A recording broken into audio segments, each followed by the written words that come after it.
Hay tình hình là vừa đổi tên channel thành Cà Rốt và Thỏ. Ok, hi, tiếp tục series về sách ngoại văn hôm nọ. Đấy là câu chuyện Kindle. Như mọi người cũng biết là sách ngoại văn khá là đắt và mua thì cũng không phải là dễ lắm. Nên là thỉnh thoảng mọi người cũng hay download về Kindle để đọc. Đấy là nếu như cậu có Kindle. Sẽ nói về cái Kindle của tớ. Đây là đồ được tặng, không phải là tớ mua nên là ok, sẽ nói về ưu điểm nhược điểm. Em ơi, tớ cứ kiểu bị thích ưu điểm nhược điểm ấy. Yeah. Tớ mới được tặng hồi tháng 11 năm vừa rồi ý. Tớ cũng không nhớ đây là mẫu bao nhiêu nữa. Cái này khi mà bật lên nó sẽ trông như thế này. Cái Kindle này của tớ nó không chỉnh được sáng màn hình lên, tức là cái này nó chỉ được dùng để đọc vào ban ngày. Nhưng mà tớ thấy cái này khá là ổn, tại vì là nếu như đưa cậu một cái Kindle mà đọc được vào ban đêm ý, thì cậu sẽ lại đọc vào ban đêm. Thực ra là đọc cái Kindle này vào ban đêm cũng không tốt cho mắt lắm. Giới thiệu qua về Kindle, máy đọc sách, cho file sách vào đây hoặc là cậu tải sách từ Amazon như một quyển sách bình thường. Mỗi tội là tất cả mọi thứ đều nằm trong một cái thứ mỏng dính như thế này. Giá thì tùy, và tớ sẽ không nói về giá, các cậu có thể lên Amazon để xem. Tại vì nó có rất nhiều dòng khác nhau, có rất nhiều tính năng khác nhau. Ưu điểm và nhược điểm, đầu tiên là cái máy này cực kỳ mỏng. Nó mỏng như thế này ấy. Và nó cũng bé nữa. Như cái kiểu mass market paperback mà hôm nọ tớ có nói đi nói lại là mang đi theo rất là thuận tiện này. Hơn là cậu cầm một quyển sách dày như thế này, xong nó to nữa. Đây, so sánh tương quan luôn. Trong cái phần giới thiệu của cái máy này ý, nó có ghi là hàng nghìn quyển sách ở trong một cái máy. Nó nói thế là cũng hơi phóng đại, nhưng mà thực ra là đúng. Hàng nghìn quyển sách ở trong một cái máy. Và cậu có thể đọc lúc nào cũng được, mọi lúc mọi nơi. Và tùy loại máy cậu mua thì có thể đọc cả buổi tối. Và thứ hai ý, nó dùng mực điện tử. Nếu mà cậu chưa biết về cái mực điện tử này thì cậu phải lên trên mạng research ngay lập tức. Mực này đọc không hề mỏi mắt. Kiểm nghiệm bởi tớ. Đúng nghĩa của máy điện tử ấy, tức là nó vẫn phải sạc pin. Nhưng mà pin của cái máy của tớ nó rất là lâu, kiểu là tớ để 3 tuần. Mà mỗi ngày cũng mở ra đọc một tí mà nó không hết pin luôn ý. Và cái đầu cắm này, có nhìn thấy không nhỉ? Đây là đầu cắm của Samsung, rất phổ biến rồi đúng không? Thì tức là nếu như mà cậu bị mất cái sạc thì cậu hoàn toàn có thể vớ một cái sạc Samsung và cậu sạc ngon thôi. Nó có một số tính năng rất hay. Ví dụ như là Experimental Browser. Họ đang cho ra mắt thử nghiệm browser ở ngay trên cái Kindle này.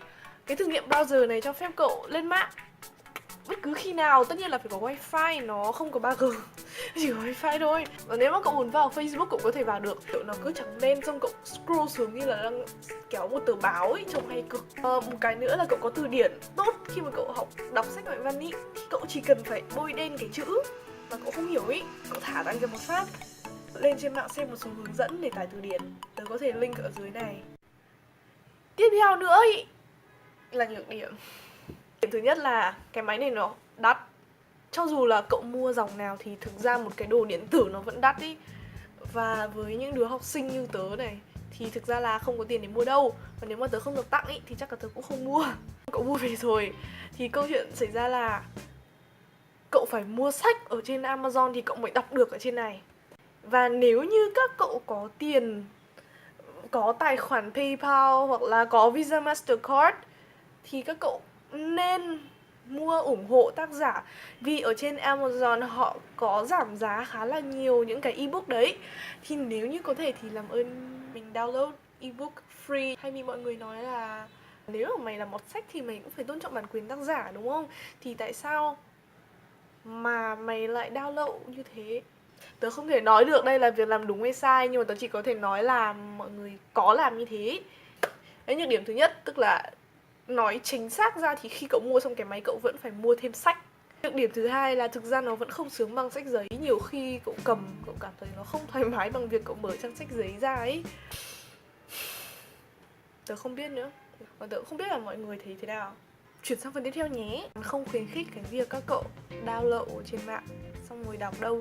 Nhưng mà nếu như các cậu thực sự không có tiền với cả là thỉnh thoảng mới đọc thì thực ra là cái việc chia sẻ sách miễn phí nó cũng là một điều tốt.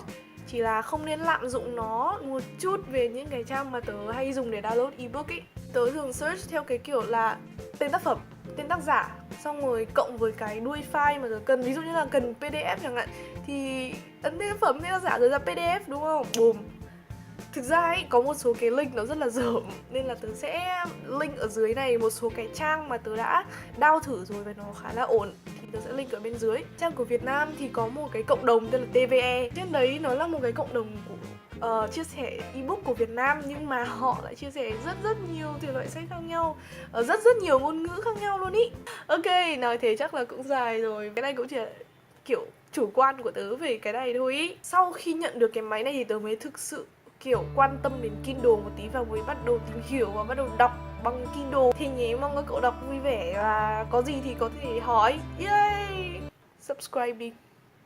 Có mỗi thế thôi ý. Subscribe đi. À, like nữa. Em biết gì không? Không, tớ cũng chả biết gì đâu.